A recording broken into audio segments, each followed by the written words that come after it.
So how crucial is it to know your audience before you start development? Nowadays, more than ever, it is fundamental. If you're going to spend many years, many millions of dollars, only to find out that perhaps you made some choices at the very start of that process that you could have avoided by understanding better what your players wanted, wouldn't you look back on that in 2 years' time and kick yourself for not doing it?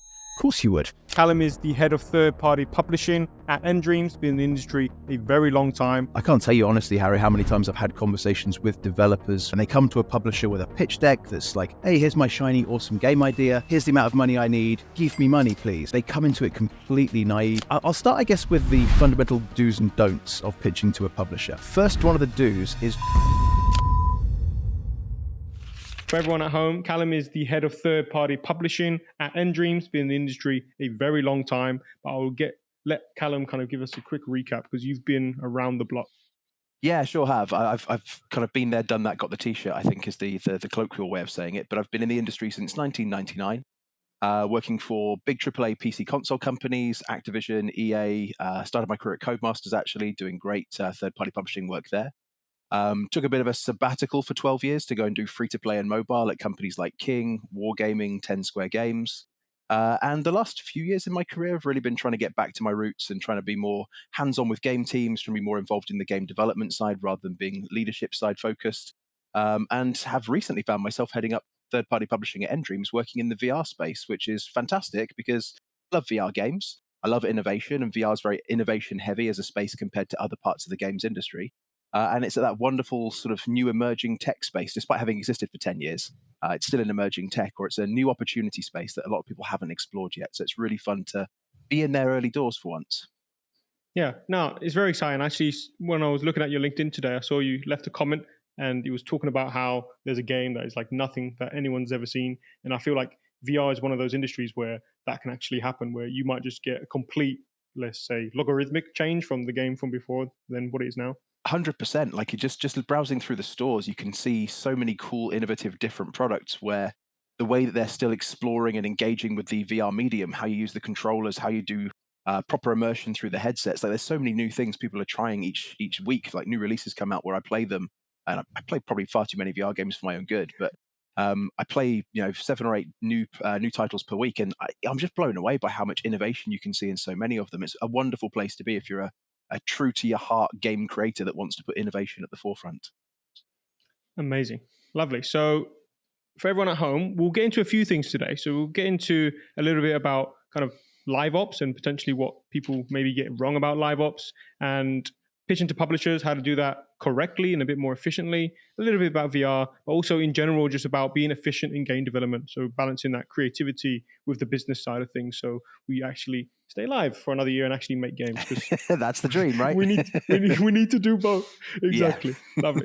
So I would love to start with a big question, to be fair. So it's, how crucial is it to know your audience before you start development? So nowadays, more than ever, it is fundamental that you really have a good understanding of who you're making the game for before you start making the game. I guess going back 15, 20 years in my career, it was very much auteur-driven. You could have a person who had a great idea for a game, they build a team behind it, they build the sort of the momentum, the groundswell of initiative behind it, and just go ahead and make it and put it out there. And often, because the industry was quite small or relatively small at that point with fewer studios out there, you'd have a decent chance of pretty much any game that you thought was cool having success. Now that we've gotten to a place where gaming's become a lot more mainstream, we're appealing to mass market audiences rather than niche audiences, you have to start understanding within that mass market, who actually are my target user base inside that massive potential opportunity audience space that I could be playing with. And one of the things I'm seeing increasingly from my time back in mobile is light years ahead of this than PC console. PC console still tends to operate in a very sort of brand and franchise-driven mentality and not really knowing as much as it should do about who its player base is. Whereas in mobile, they've been very proactive in doing things like consumer testing, understanding their audience, creating personas and creating behavioral psychological maps of why people like certain games or certain features inside games, and getting really smart at making sure that when they decide to greenlight a game or decide to move forwards with a game, they really know what things they want to put in that to maximize their appeal to a customer, lower their marketing costs, because ultimately if your game looks and plays a certain way and has features inside it that make it more appealing to a user, you spend less on marketing. and just really turning it into a much more efficient commercial opportunity by using smart data, which isn't to say that that means you just copy whatever's successful and go for it. You can find ways inside that audience space also to find the little, not necessarily blue oceans, blue puddles perhaps, those little opportunity spaces that exist inside that audience, to do things that put your own spin on things, to have your own unique selling points. But without knowing who your players are, you're essentially taking the old-fashioned approach of making a game, spending millions of dollars and many years on it, and just crossing your fingers and hoping that somebody thinks it's a good game afterwards. Yeah, which doesn't sound like it's sustainable. It's not a recipe for success, mate. Let's put it that way. Yeah, because on a previous podcast, I had Yasir, who's head of a studio at Sunsoft, and he was giving me the stat like 9 out of 10 games will fail. So if a game takes by fail, I mean like not make a profit potentially, or maybe like a substantial profit to be relevant. So when that's the case, if a game takes a couple years and you have a whole team, which are amazing, it might still take a community of 30 years to actually get a winner, and we probably won't survive that amount of time. So with this in mind, how important it is to get the audience, probably paramount.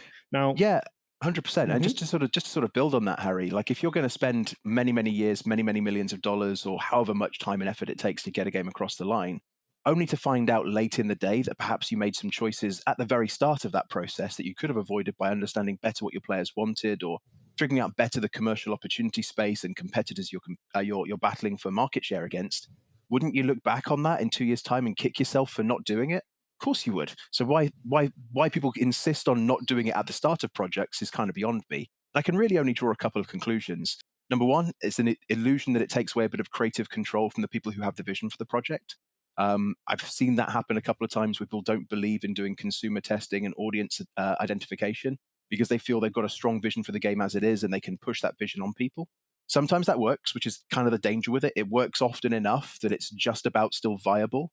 And you kind of hear about these studios where they have big creative leads and big personalities who lead projects forwards, and they kind of naturally float to the top of the news headlines in the games industry. So I guess it's a self-perpetuating niche, but it's the niche we all aspire to be in a strange way.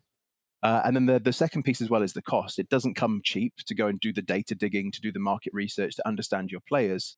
But it's cheaper than spending 2 years and many hours of development effort and lots of money to have a game that has a lower chance of success. So I always look at it as you've got to speculate to accumulate. You do in this case. You've got to go and understand who your market is. In other industries, they wouldn't open up a new business, and think of a game as a business in this context.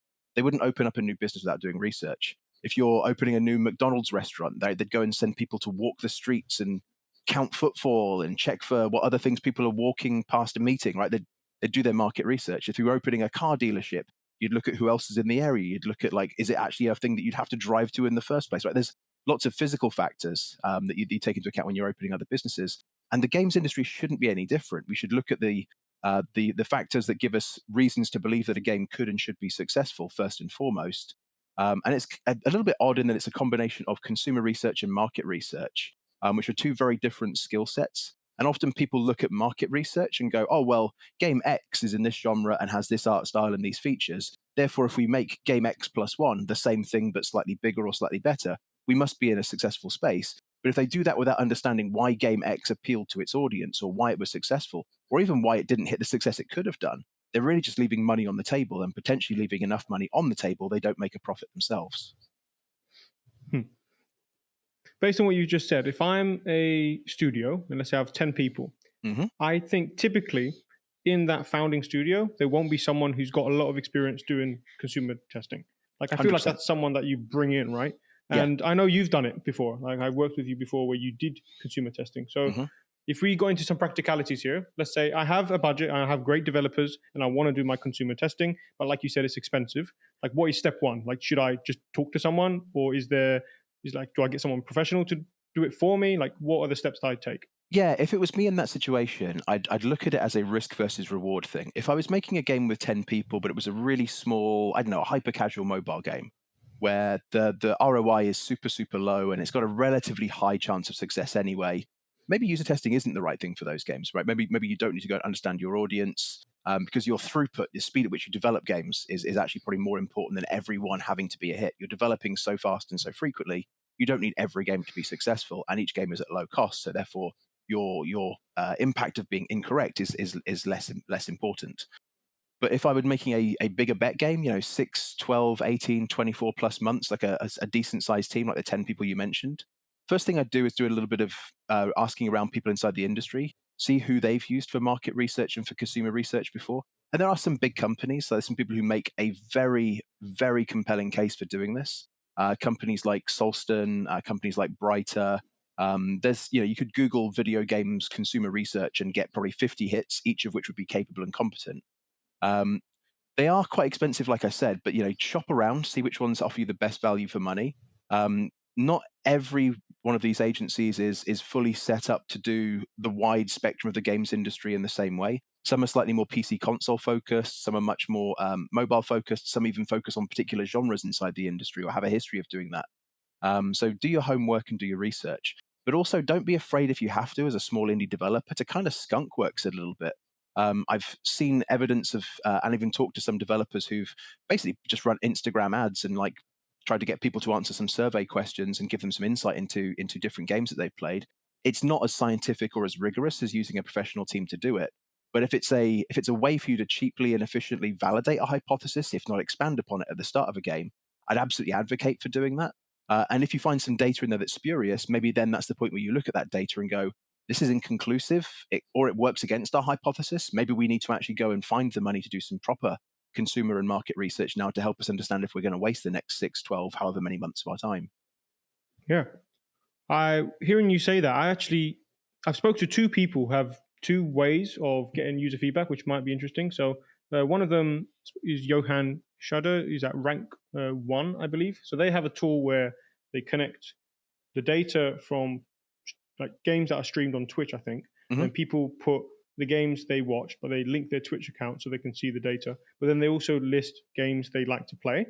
And then if you get enough of that data, then hopefully people who play this game would play these typical games. So that might be another way to get data. And then the second one, which just came to mind, was someone I'm coaching on their LinkedIn. He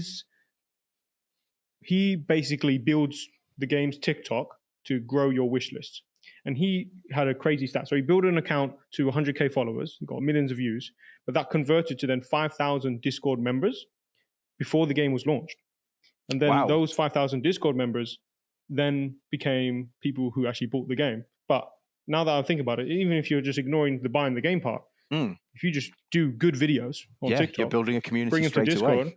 Then you can literally build your own QA team in a funny way, if it's one way to put it, where you can just constantly test. That seems like a cheaper way to do it, maybe. That's actually really smart. I'm going to mentally make a note of that and look into that, because community-driven game development is increasingly a thing across every platform under the sun. People want to get into early access. They want feedback from their players. Once you know who your player is, testing it with your player, your target audience, is the best way to validate you've done what you set out to do. That's a really handy tip for me. Thank you, Harry. Yeah, well, my pleasure. No, because it literally came up last week. I was helping him come up with content ideas. I was like, tell me one problem you solved. And he was like, I don't know. And then he said, I build someone's Discord to 5,000 before the game was. I was like, what? That's really cool. Yeah. Because then you just pay a couple grand to get the TikTok videos if you have a good demo of the game. But yeah, that seems like a cool way to do it. Awesome. So in the psychology section now, so you mentioned, we understand we have to do market research, but what factors should we be looking at? How do we know, once we get the data, I don't know what a report looks like, but I'm just wondering, what should people keep in mind? Is there some psychology we should be looking at? How do we kind of dissect the data when we get it?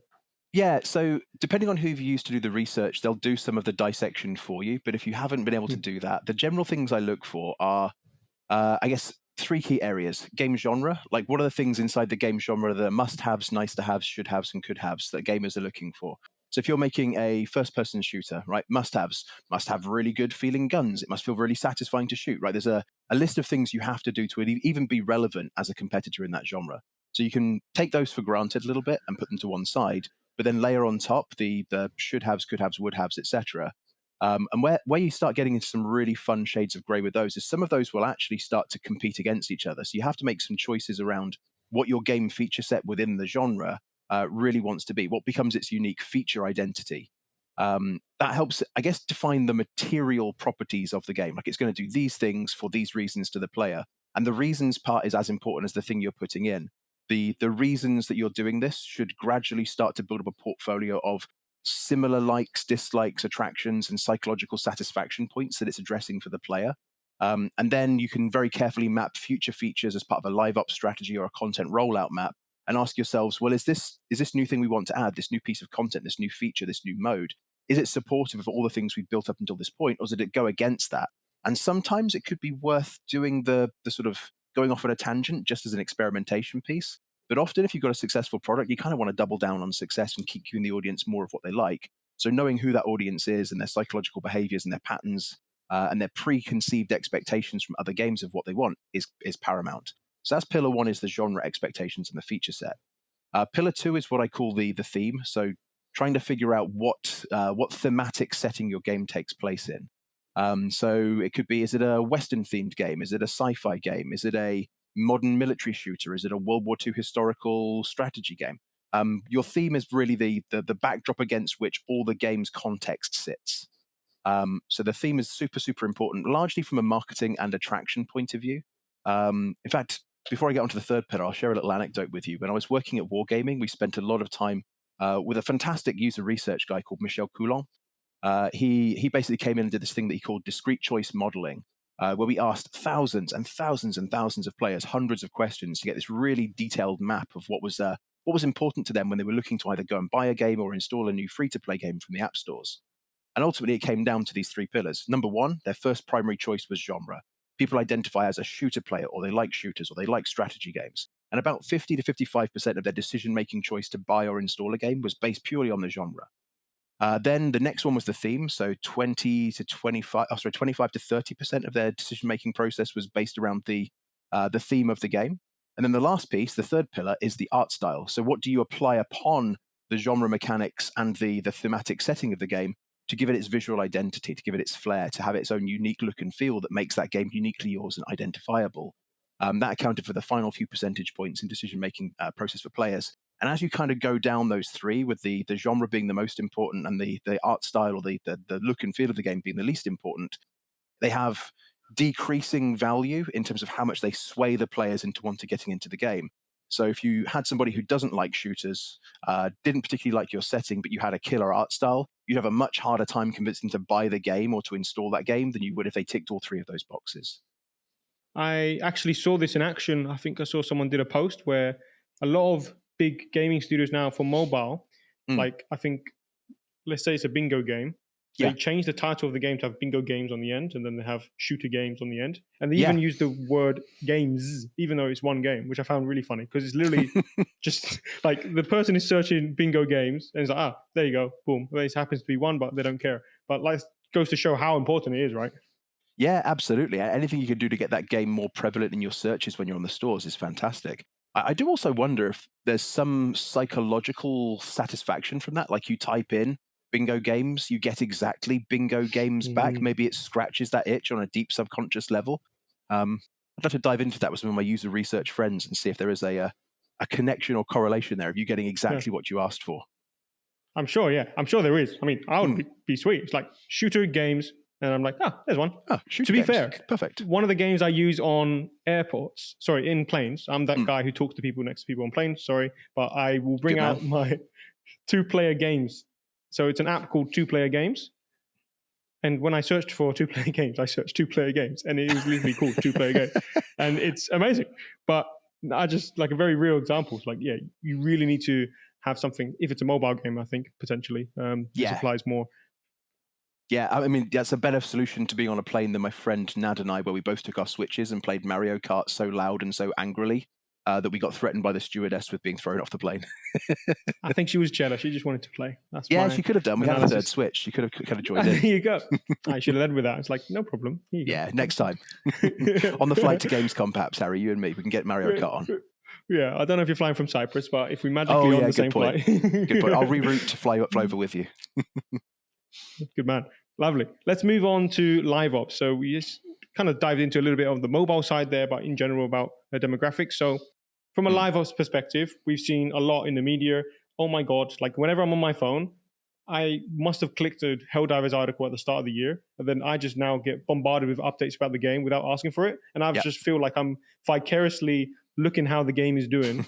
Same with Suicide Squad. Like I feel like half my mobile feed is like, oh, this game is dying, and now it's okay, and now they released this. I'm like, I'm just watching. So Yeah.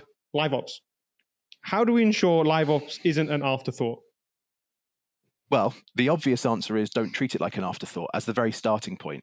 I have seen over the course of my career so many times where game studios, game developers, some very big game companies as well have gone, hey, we've made this game, now let's make it a LiveOps game and try to find ways to retrofit LiveOps on at the end.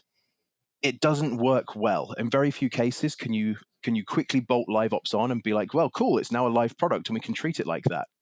To design a LiveOps game properly, you've got to, again, go back to the user research, understand what your players want, and find ways to build systems that allow you to evolve that game in a direction that suits your players and satisfies more and more of their ever-increasing needs they're going to have over time as their personal lives change, as the gaming economy changes. And at its fundamental core, I think there's a really big misunderstanding, or at least I perceive it as a misunderstanding around what LiveOps is inside the games industry.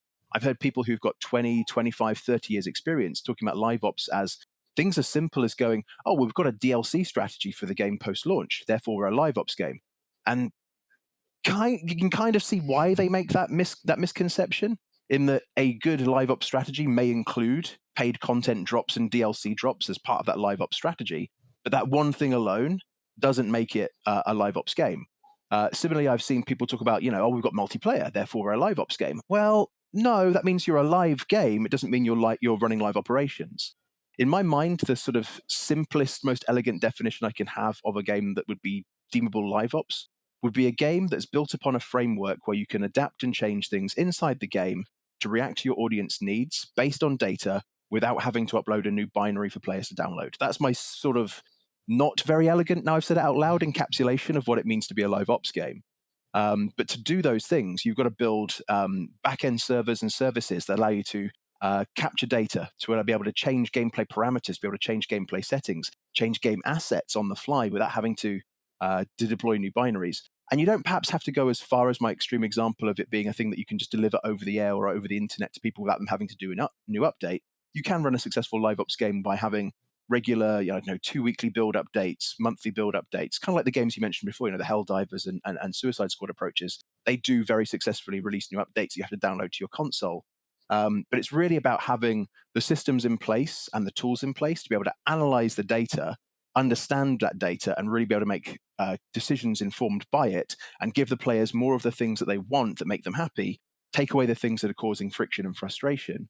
And I think probably the second most common mistake I've seen from people thinking they're doing LiveOps is not actually using data to inform their decisions.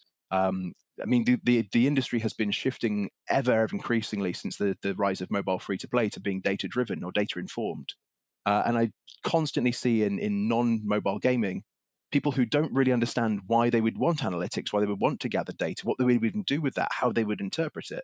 And I do hope that in the next 5, 10, or hopefully even shorter years than that, the reticence or reluctance, or even in some ways the snobbery of the old school games who look down on free-to-play mobile goes away a little bit and embraces a lot of what they do. Because if you look at the success of it commercially, mobile games account for far more revenue globally annually than flat screen products do, or PC console products do. And I think there's a lot of learnings you can take from that, because the reason they're making so much money is they build products where you don't have to release a new sequel every 12 months. You don't have to build the next game in a franchise, which comes at a time and money cost investment of many, many millions of dollars and many, many hours invested from teams building this. You could just take the game that's already been successful and keep building on it and building on it and building on it. And that's what's led to games like Fortnite becoming such a global phenomenon. It's constantly evolving. It's doing things that its users want. It's adding content into the game that's relevant to those users. The reason they choose the skins and stuff that they put into Fortnite isn't pure coincidence and chance. They understand their players. They've done their research. They talk to their players. They've got data that tells them, hey, when we did the Mr. Beast pack, it sold like hotcakes. When we did the Dragon Ball Z pack, it didn't sell so much. I don't know that that's true. That's just 2 examples. But they can use historical data they've gathered to tell them, oh, our players want more content like this and less content like this, and make really smart, more efficient decisions about what they do with their resources in the future. So I feel like the games that I think of when I think LiveOps just seem very expensive, to make, more expensive than the average game. And even if you are that big studio, like I think if they're having it as an afterthought, for me, that means they had someone potentially missing at the start Yeah. of the game development process. So if I'm like, Callum, I hear you, I'm going to follow your advice. Who do I need in place to build a good live ops game that I wouldn't otherwise need if I wasn't building a live ops game? Yeah, so it's tricky to sort of answer that across the entire industry, because I think there's a role you've probably come across, Harry, called product managers, which are more prolific in mobile games than they are in PC console games and in VR games as well. Product managers are really the ones who set the vision for the product, and if that vision includes a live ops strategy, then that's very much the way that you go. Console and PC games tend to be more creative driven first rather than product driven. So they're not trying to hit a certain genre or a certain niche in the market, which is what a product manager is there to do. It's trying to optimize towards a business end result of a successful, commercially viable product. The console PC space tends to not think that way. It tends to lead with, I've got a great idea, I've got a great feature, I've got a great vision or art style for a game. It kind of goes a little bit against where the mobile sensibilities have started moving. So I would absolutely advocate for any game team in PC console space that wants to make a really solid live operations game is to bring somebody in with product management experience, even if it's just as a short-term consultancy thing at the start to keep your costs down, just to really understand the overheads, the barriers, and actually on the flip side, the benefits you'll get from building a live ops game. So you mentioned about the cost for a second there, Harry.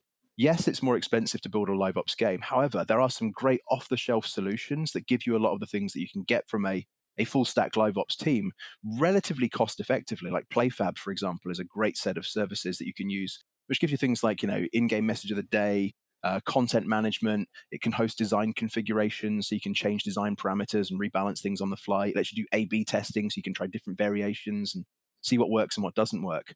And I think the real benefit you have of using that is obviously you don't have to build it yourselves. If you decide it's the wrong approach or your customers don't like it, you haven't got that sunk cost. You can just cancel the subscription or the ongoing payments you pay to that provider.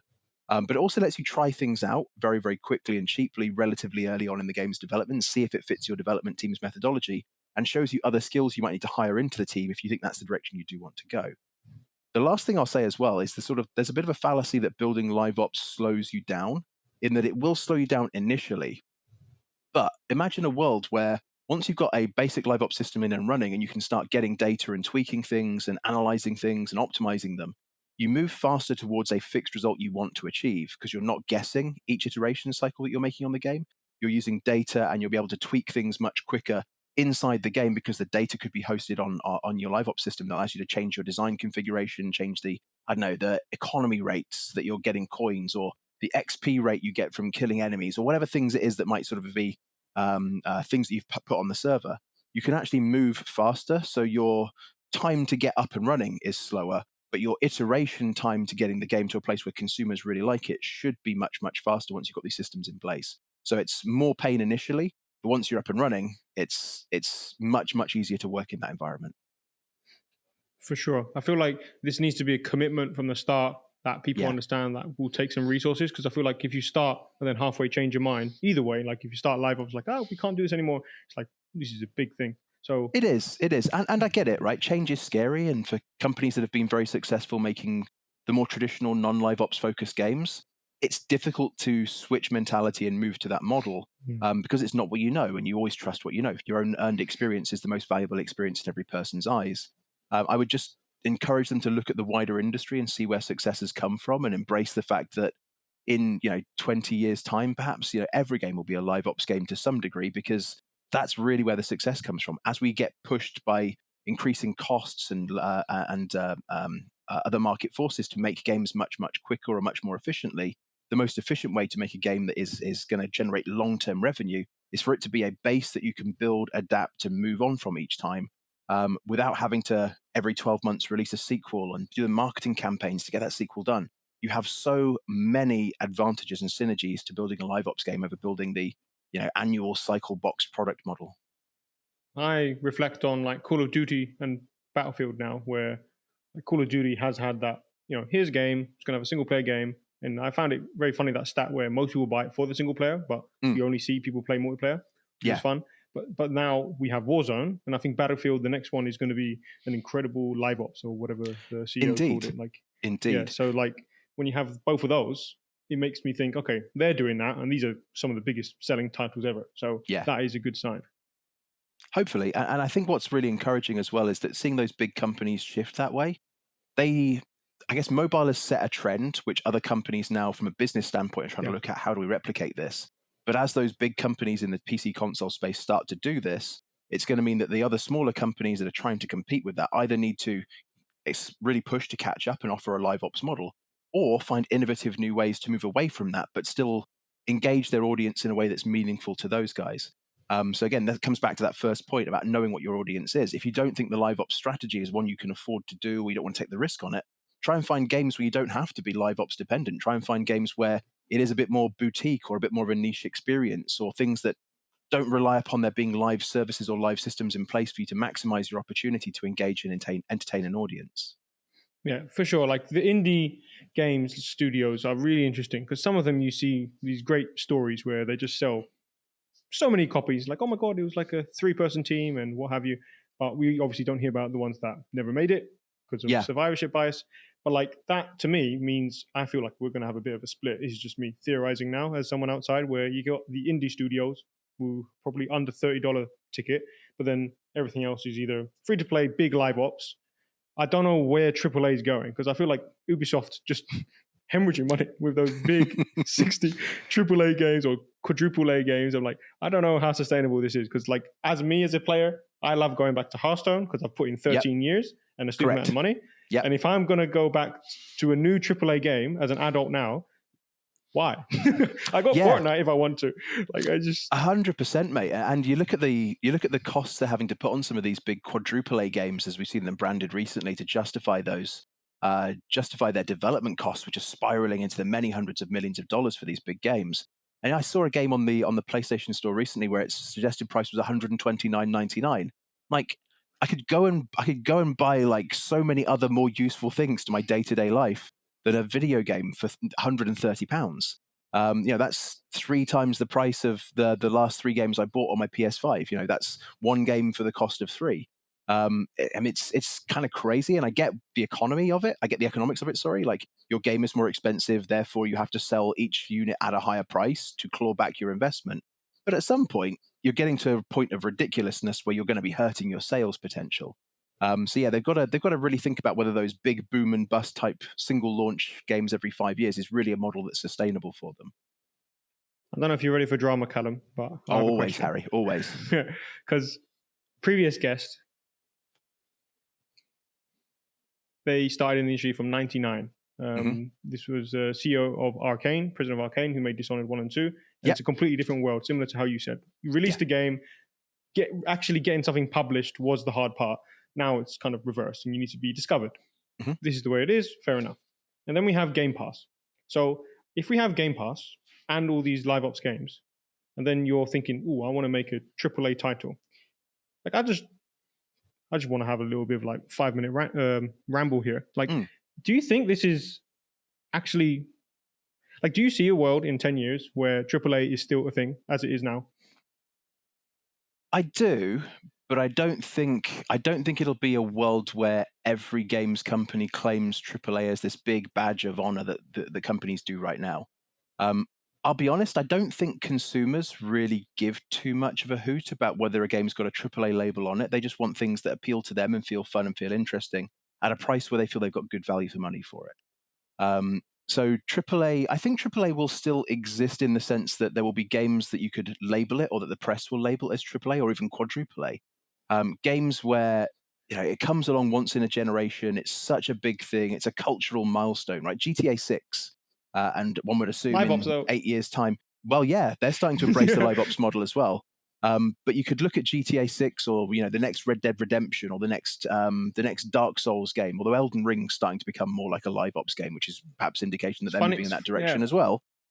There are some games where I think that they are big enough cultural touch points that they can operate in the traditional AAA mentality of big boom release every 5 or 6 years and cool, off they go. The ones I struggle with a little bit more, perhaps on a personal level, mate, is more the annual franchise update ones. So FIFA, right? Or now EA football. I don't really get why that couldn't just be an annual update where you get new player stats, new player skins. Yeah. I mean, I get It's it like, from their yeah, commercial sense, though. They've got a captive audience, right? They make the best football game in the world, and it is. Even though I'm terrible at it, I do love a good game of FIFA, or sorry, EA football. But yeah, it just doesn't feel like from a consumer value point of view, they're getting shortchanged essentially every year. They're getting a very small, minor update to a game that existed for many, many years. It's an iteration process, but getting asked to pay full price for it every year because they want to play as their cool favorite player at their favorite football clubs, right? They're paying for the privilege of being able to do the things they want to do rather than for the technical delta from last year's version of being able to do what they want to do, which feels a little bit disingenuous, at least in my mind.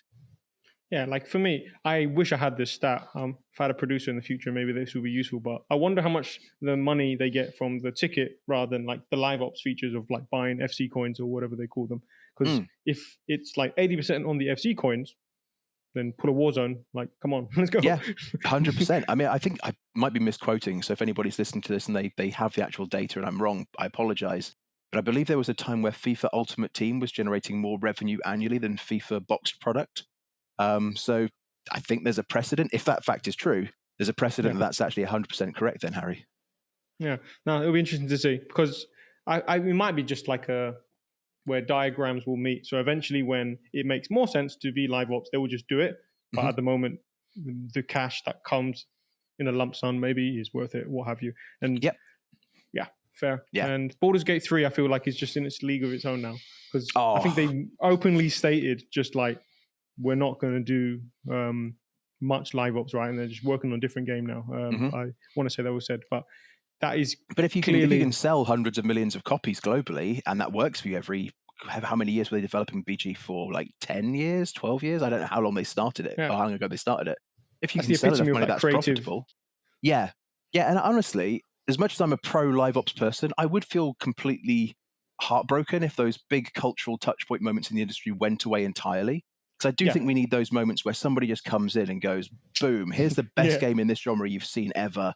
It is what it is. You guys are all going to go and play it. You're all going to love it. And it's going to be the best game review for the next 24 months. Like the Harry Potter game, Hogwarts Legacy. Brilliant example. Like, again, the IP is really, really strong, so that doesn't hurt. But it's a freaking awesome game as well. It's so fun. Actually go and explore a world. It'll actually go and do cool, interesting things. Do things in games you probably wouldn't have done in other franchises. If that game had tried to come out and be a live ops game, I think that would have probably been doing it a disservice because it's you kind of want that thing to be self-contained a little bit. That kind of, when it's inside an IP particularly, you almost want to keep it episodic in a strange way and keep it contained to that thing. So then you can do a big build release in 4, 5, 6 years' time. That's the next episode in that franchise. It's the ones where it's much, much smaller iterations, like as I say, the Call of Duties, the sports-based games where it would more naturally suit a live ops model. But perhaps there's reasons why companies don't do that because they clearly sell a lot of copies of football games every year. Yeah, exactly. And yeah, I like that. Focus on the episodic side. Like I'm thinking Baldur's Gate 3s or you say, it's Dungeons and Dragons. Like it's very much like, I finished. Cool. Yeah. Like it'll be interesting to see how that you could spin the live ops apart from DLC, where that seems to me make sense. I mean, if I was running Baldur's Gate 3 and I was allowed to be more altruistic than some companies allow people who own products to be, I would 100% turn Baldur's Gate 3 into a UGC platform and just let people go and make their own little stories and campaigns in it and share it. And that would just be so fun. Like it'd be Roblox for the RPG nerd generation. Yeah, that is an idea. Wow. Yeah. 100%. Right, so I want to move into the publishing part. So if I'm looking to publish my game and I want to use a publisher for it, how do I nail the essential elements of a pitch to a publisher? Yeah, it's a really good question. And I guess having seen a lot of pitches since I joined nDreams in the third-party publishing role, but also previously in my career at Activision and Codemasters, where I worked in third-party publishing as well, there's some classic mistakes. Even though there was a 12-year period in the middle where I was doing free-to-play, the mistakes from 12 years prior are the same ones I'm seeing now. And I think the fundamental first one, like the one that sort of makes me a little bit sad in my heart, is that developers don't often understand what it is a publisher does. And they come to a publisher with a pitch deck that's like, hey, here's my shiny, awesome game idea. Here's the amount of money I need. Give me money, please, is kind of the way it feels sometimes, without really understanding what else it is they could be asking for from a publisher beyond just funding. I get it. They've got a business to run. They want to keep their runway going so they can keep paying the bills and keep making the game. But they'd be better suited understanding what it is a publisher can do for them rather than just funding their game. And yes, publishers will fund games and pay for things. But on top of that, there's so much more value a publisher adds. They can help with placement with first parties. So understanding how to work with Sony, work with Microsoft, work with Meta if you're in VR, to help you get the maximum possible impact for your game. Have it be in a place where it's featured more heavily, have it be in a place where it gets more visibility, more discoverability from players, which is all just great for your organic installs or purchases. They can also help with delivering a great marketing campaign. A publisher has access to internal staff or agencies that they use that can create really high quality screenshots, copy, trailers, social campaigns, influencer campaigns. They can do things that a small indie developer on their own couldn't really do. And they're fully set up for this, right? It's part of their bread and butter, their day-to-day business. And it's so impactful for creating not just a boom launch where suddenly people get to go and buy the game on day of release, but for creating that buzz, that zeitgeist, that noise around it, where you get organic word of mouth traffic, where people have talked about this game they've seen or talked about this community they've joined. So important. They can also help with the more mundane things, but necessary things. So a lot of developers aren't set up to do really strong, in-depth functional QA or compatibility QA, making sure that their game works on every possible configuration of PC and graphics card, making sure that their game adheres to all the guidelines that you have to hit for Sony or PC or for Microsoft or for VR. Those things are really specialist skills that take away your team's time actually delivering the product, and working with a publisher gives you access to a specialist bench of people who do that stuff day in, day out.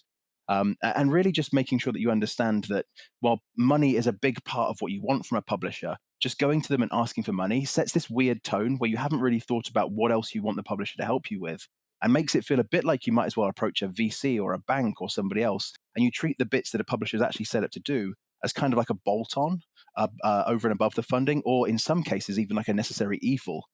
We'd love developers. In fact, I do love developers when I've seen pitches recently where they come to us and go, cool, we need this much money to finish the game, but also we'd love you guys to help with this, to understand this. And we can have those active conversations much earlier in the negotiation process around how we would work together. And you're much more likely to get a positive response from a publisher, in my experience at least, if you understand what it is you want from that relationship rather than just cash. Amazing. So coming into that conversation with, I guess, your homework done, we're like, hey, publisher, I know you do X, Y, Z. We're looking for Y and Z, and we know you're quite good at it, and we need this amount of money. Like coming in with that kind of start to the conversation. Is there anything else you should add to kind of that intro, I guess? Yeah, well, just to sort of add an extra point on that first one as well. When we go and do our forecast to see if a game actually makes sense for us to be a publishing partner with a developer on, we're going to factor those things into our assumptions anyway. We're going to build in what it would take for us to do a marketing campaign. We're going to build in what it would take for us to QA, localize, submit the game, manage the first-party relationships. So you might as well come in and, having done your homework, as you put it, Harry, and understand that those costs are going to get baked into a P&L, and figure out if that actually even works for you guys. I'd be very remiss if I told anybody, we can wing this one and just not do those things. That's just not how most publishers work. We have a reputation of our own to uphold for releasing great quality games. So understanding that it's not just your dev funds that we're going to be wanting to split revenues at the end to recoup is a really important part. And a lot of developers that I've spoken to recently haven't even really understood that we have to recoup our money. They think it's just like a VC investment, or it's like a long-term play where they're like, oh, well, here's just some cash. You guys go make your game. If it does really well, maybe we'll ask for some back. Like that's not how the publisher-developer model works. So know what a publisher is and does is definitely point number one. Number two, as a sort of general tip as well, would be, coming back to our earlier points, understand your audience. A lot of publishers are fully set up to go and do market research and consumer research, and that's great. We'll do that as a due diligence piece on any game we want to publish. But showing that the developers thought about that in a pitch deck is infinitely more valuable than us going and doing it and sharing that with them later. So worst case, I see pitch decks where I don't have any context for who their competitors are, what kind of gameplay audience type they're targeting. That's probably the most common case, actually. Sometimes you'll get a developer who's gone out there and looked at the market a bit and gone, okay, so we're a bit like game A, we're a bit like game B, we sort of sit somewhere between those two. And they'll do a little bit of like finger in the air, back of a napkin forecasting. Game A sold this many copies, game B sold this many copies, therefore we probably sit somewhere between those two. It's nice that they've done that little bit of effort. Like it does help at least understand that they know that they're up against competitors, and this is not a blue ocean opportunity. But the thing that we'd really love, and the thing I have seen rarely, but love it so much when I do see it, is really understanding who the game is for. Like, tell me why this feature in this game is appealing to this player. Tell me who you think your target consumer is. What games they're playing is a secondary function of that. Actually knowing why people go and play, I don't know, a sci-fi space shooter. Great, awesome. Tell me about the sci-fi space shooter player. What motivates them? What excites them? What research have you done into why they like these games? How do your features then come back to that? Like, how do they reinforce that this is a game for that audience? Or even sometimes, and this has happened, I think, twice in my career, they go, okay, so we've done our research around this kind of player base, but we think actually, based on the research, there's a gap right here, a huge audience opportunity that's not being served. We think that actually by doing the things from this type of game over here, this kind of space shooter game or and this RPG game, combine those two things together, and suddenly you've got a whole new proposition that appeals to two different audiences. So understanding your player base and explaining that to the publisher can really help them understand the journey you've been through to think that your game is awesome and it's got massive commercial potential, and makes us more likely to feel like we can take a risk on investing in a game because you've done the homework for us. We don't have to go and do it for you. You've kind of given us the starting point, or if we do have to build on it, we're not starting from scratch. So the two previous points we talked about, understand your audience, understand your player base, absolutely apply when pitching to a publisher. And then I guess to sort of, again, go slightly back to where we were talking previously, if your game is going to be a boom release and then you're kind of done model, great, call that out. But also if you want to do a LiveOps strategy, you want to do future content releases, DLC plans, in-app purchases, make sure the business model is really, really clear to the publisher when you're pitching. Because it's often the case that developers haven't really thought about that. They get kind of tunnel vision, especially when they're small developers with limited runways financially. They get very focused on just the thing they think they have to deliver, not what happens to the game beyond that. Because the publisher's work doesn't really finish at the point where the game goes on sale. We then have to try and keep it selling, keep it fresh, keep players engaged with it. And the more thought they put into how they would pitch that to a publisher, the easier it is for us to get on board with that journey as well. I'm reflecting on my time at Nordic and a few conferences, because I was actually hanging out with a previous guest on the podcast and seeing him do his pitch. He covered a lot of what you said, but the competitor part, I don't think was in the slide deck, so to speak. So I'm wondering, like, it's just a curious me question. Like, if I have, let's say, a PowerPoint slide, 10 slides, how much time do I dedicate to, like, here's what the landscape looks like? So I'd almost treat it as the rule of thirds, right? So a third of your pitch should really be around the game itself, right? What is the game? What are the features? Why is it cool? What's the art style, right? The things to make you excited about it. A third of it would be around the market opportunity. So we think it fits this gamer base. We're up against these kinds of players. We look at the market and be like, oh, nobody's done a game in this space for the last 4 years. Those players haven't gone away. They're still playing games. They just haven't had that market served. Do your research. About a third of the deck should be around the commercial opportunity. And then a third of it will be the cost to get there, or the partnership that it takes to get there. So what development asks do you need? Cool. Publishers can fund games. But also, how do you maximize that opportunity? What kind of marketing campaign would you like to work on? What kind of community do you want to build for this game? How does a publisher bring itself into the mix with you guys and work as a partnership rather than just as an investor? So rule of thirds, I'd kind of split it crudely that way. Depending on how feature rich or complex your game is, the sort of the game side of that might be a lot more space in the end. But if you start with the rule of thirds, you won't go far wrong. And if you need to make one of those bigger, do it after you've done the other two sections. So then at least you've got the bases covered for the 2/3 that are what does the publisher do and what's the commercial space look like. I love that point.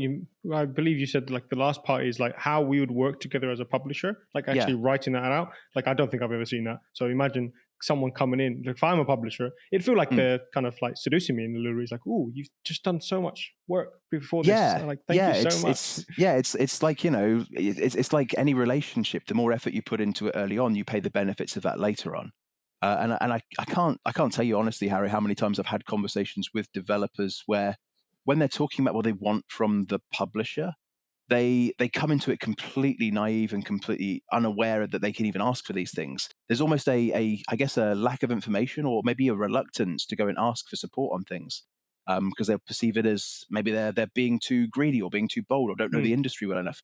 I'd love for a developer to come to me and be completely transparent and honest and go, this is the stuff we don't know. Anything you can do on this list that we can't do, brilliant. It makes our lives easier. Yeah, and I can see how amazing that would be from a publisher, because like you can go in and see, oh, this would increase the value of this by X, Y, Z, and precisely. and then everyone can make money and enjoy a good game that actually gets released. Yeah. Amazing. So before we close off here, I would love to end with a survival tip for those laid off. So what would you suggest to those who've been laid off recently or just looking for their next job? A bit of a survival tip. Yeah, it's a really good topic and one that's actually close to my heart. I have twice in my career, once been made redundant and also once been in a situation where I had to give the news to my entire studio that I was the studio head for, that we were shutting the studio down. So I can kind of offer perspectives on both sides. So when I was made redundant, it was very early in my career. I'd literally been working at Codemasters for, I think, 9 months at that point. It was the first job I'd ever had. My world was completely just thrown to pieces. I had no idea what I was going to do next. I made a conscious choice at that point that I didn't have to just stay in games. So I basically found a job that was working in a call center for a central heating company, telling 80-year-old ladies in the middle of winter that we couldn't get an engineer out to them for the 2 weeks, right? Really heartbreaking, soul-crushing work, but it paid the bills. But it was a 9-to-5 job. And then from 5:01 onwards, I was hustling. I was out there working on my personal skills, working on my professional skills, teaching myself how to use packages like, this is going to show my age now, but like Paint Shop Pro, because Photoshop was too expensive. Like I was learning how to do graphic design, learning how to create 3D models, learning how to code, learning how to program, learning how to animate. I was teaching myself things from 5:01 till I could not bear it anymore and had to go to sleep to go and do my depressing call center job the next day.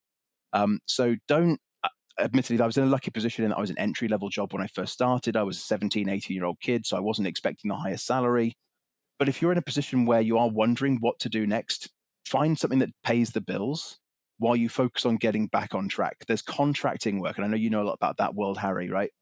There's stopgap jobs you can do. There's temporary jobs. If gaming is the thing you want to do, and I knew after 9 months, gaming was what I wanted to do for the rest of my career, find a way to deal with the mundane stuff, the day-to-day you have to do in your life.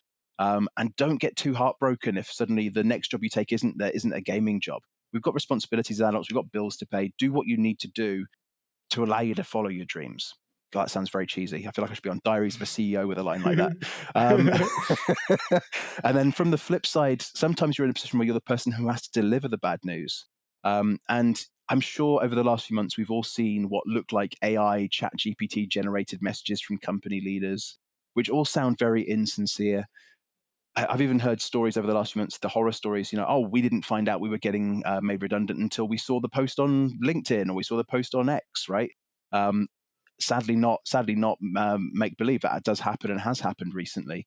When I had to let my colleagues in the Helsinki studio I was running know that we were closing the studio down, the first thing I did was basically sat them all down together in a room, talked about the reasons why, the rationale, and then opened my door and was like, guys, if you want to come and chat about this one-to-one or go to the pub and talk about it, like, let's just do it. Let's just be there for each other and try and treat it like you're all humans rather than their employees. I get that some of the people doing these decisions are heads of big 1,000-person multinational companies, and they can't go and have a beer with every employee affected, but they can empower the people who do directly have to let those people go to spend time and treat them like human beings. Because if nothing else, in the games industry now, when I'm recruiting, when I'm talking to people who are looking for jobs, their biggest fear is they're going to join a company and go through this again, or they're going to get treated like a number in a system rather than like a human being. If your leaving thought when you get laid off or made redundant from a company that may hire again in a year's time, 2 years' time is, oh, wow, they treated me so badly, you're going to tell your friends about that. You're going to tell your future colleagues about that. And it's just such good practice. If nothing else, it's just good human nature to let the people know that you actually took it personally, that you actually feel sorry, and just make sure that when they're talking to other people about your company in the future, they remember that really fondly, that you weren't just treated like a disposable employee. There was a human consequence and a human relationship built around the fact they had to let you go. So those would be my two sort of nuggets of advice for people on both sides of that situation. No, I think perfectly said. And I would just add some evidence to the second point. There's some studios I know who went through layoffs. It didn't go that good. And now they're actually struggling to hire people because of that bad reputation that then compounded. And you have a reputation. If it's good, amazing. Then people tell their friends and then the good spreads. But if it's bad, it's so bad. Because then when the bad spreads, it's very hard to undo bad. Like it's a lot harder. So what you said is just, super clear. And on the point of being laid off and going to contract work, I've helped a few people with their CVs and One thing about contract work, it's a networking game. So getting your foot in the door is everything. And by foot in the door, I mean like being even in the loop of a hiring manager that you could be useful. So when I was doing contract recruitment, I would have check-ins with the hiring managers. The reason I do that is because when they think, oh, I have a problem, they're like, let me ask Harry. Well, you want to be the Harry in that equation. So the way to do that proactively is connect with people on LinkedIn. Generally just kind of, just put your feet out. You have 100 connection requests a week. Even if they're all blank because you're not using premium, around 10 to 20% would accept, even if your profile is any good. And then just start those DM conversations, try to get a few on a video call, and then just treat it like a recruiter, really. Just try to have a quarterly chat. And then honestly, gaming conferences, the last 2 I've gone to, a lot of hiring. Like I've had some studios ask me, the only reason I'm here is for Unreal co-development. I was like, what? Like they're looking for a bunch of Unreal developers. I was like, have I not? This doesn't reflect what LinkedIn is saying. So what I'm just trying to say is jobs exist, but they're not necessarily screaming about it. They might be thinking, they might be doing this all before the job becomes public is what I'm trying to say. So you just want to be in the know before they actually go and hire agencies and stuff. Great advice, man. Great advice. And conferences are just a great way to get out there and meet people and create opportunities. At this point in time, when there've been so many layoffs in the industry, I'm fully expecting in a year's time, people who've been laid off, who've gone to conferences, have formed awesome new startups and are doing great new creative things.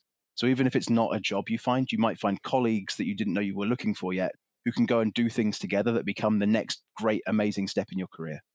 Yeah. And the hack on conferences, it's cheap if you plan it. Like if you just get a few friends, Airbnb, get the cheapest ticket available for that conference, that might be all in a couple $100 if you get a cheap flight. Like the return on investment on that is crazy. Find a spreadsheet for all the parties and suddenly you've got networking for free and free drinks. Actually true. Yeah. And this is a hack. A lot of the parties, if you just register, even if they don't say yes, if you just show up, if they just see you actually registered and you're pending, I've yet to be rejected. So that is a hack for everyone who stayed to the end of this podcast. Literally, invite-only parties don't really exist. Just try to register, show up and smile, and you can probably get it. Good advice. Good advice. Words to live by. Amazing. Callum, thank you so much. I've really enjoyed this conversation. Me too, Harry. Me too. It's been a pleasure. And thank you for the opportunity to share some hopefully useful knowledge with people. And look forward to having this chat with you again in a few months. Yeah, 100%. Question, where should people find you? Where should people go and reach out? So best place to find me is going to be on LinkedIn. You can search for Callum Godfrey. I'm probably the only bald man who looks like a potato wearing glasses on LinkedIn. So yeah, go find me on LinkedIn. That's the best place to find me and drop me a DM. Then if things go well after that, we'll figure out the best ways to communicate. But that's the easiest and most convenient place. Amazing. I'm not going to give out my personal phone number on this podcast. Yeah, you have to seduce Callum with an amazing pitch deck, which involves homework. And then you sure do. Yeah, maybe you get the WhatsApp. I don't think I even have a WhatsApp yet, so I need to do some work already. Do you not? Okay, well, I'll give you my number offline. Nice. Goodbye, everyone. Thank you. Thank you.